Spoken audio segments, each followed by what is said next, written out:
విద్యుత్ నియంత్రికల్లో రాగి తీగలను చోరీ చేస్తున్న ముఠాను అదుపులోకి తీసుకున్నామని Kovvur DSP KCH Ramarao, CIP Balasuresh తెలిపారు.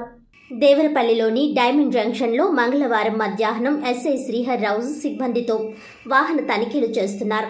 ఒక మినీ వ్యాన్, 2 ద్విచక్ర వాహనాల్లో 226 రాగి దిమ్మెలు, 100 కిలోల రాగి తీగ, మొత్తంగా 600 కిలోల రాగిని గుర్తించారు. వీటి విలువ సుమారు 6 లక్షల రూపాయలు ఉంటుందని అన్నారు.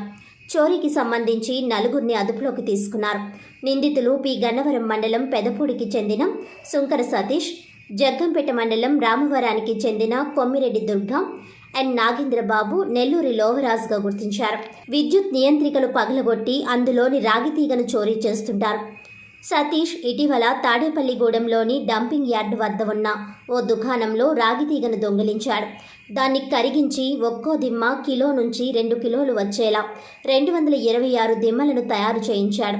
వాటిని విజయవాడ తరలిస్తుండగా పోలీసులు పట్టుకున్నారు. వీరిని కోర్టులో హాజరుపరిచి రిమాండ్కు తరలించనున్నామని అన్నారు.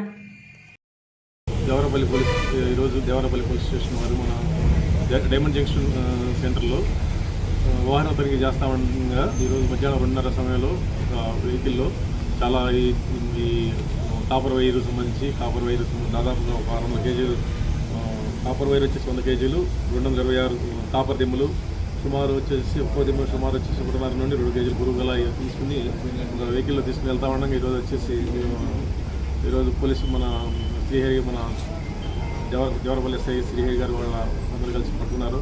వాళ్ళు వచ్చేసి ఈ మన ఈస్ట్ గోదావరి, వెస్ట్ గోదావరి, కాకినాడ జిల్లాలో వచ్చేసి చాలా రైతులు కూడా వచ్చేసి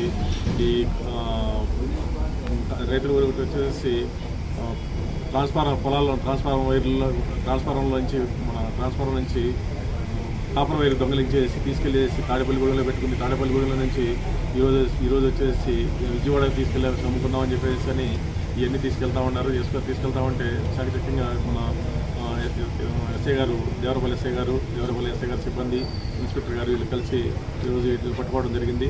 ఇది వచ్చేసి ఈ మొత్తం విలువ వచ్చేసి దాదాపు 6 లక్షల రూపాయలు. ఈ పోలీస్ స్టేషన్ లిమిట్స్లో మొత్తం మన సబ్ డివిజన్లో చాలా అన్ని పోలీస్ స్టేషన్లో కూడా కాపర్ వైర్ దొంగలించారు వీళ్ళు. అట్లాగే ఫలానా ఈస్ట్ వెస్ట్ గోదావరి, అట్లాగే కాకినాడ జిల్లాలో కూడా చాలా దొంగతనాలు చేస్తారు వీళ్ళు వచ్చేసి మామూలుగా ఫస్ట్లో మన ఉల్లిపాయలు అమ్ముకునేటట్టుగా చూస్తూ ఉంటారు. చూసుకునేసి వ్యాపారం చేస్తా అట్లా తిరుగుతా చూసుకుని ఈ వైర్లు మన కాపర్ వైర్లు ఎట్లా దొంగలించాలని చూసి మొత్తం రేత్రి పూట మొత్తం అందరు కూడా ఈ వైర్లన్నీ దొంగలించేసి మొత్తం కలిసి ఇట్లాగా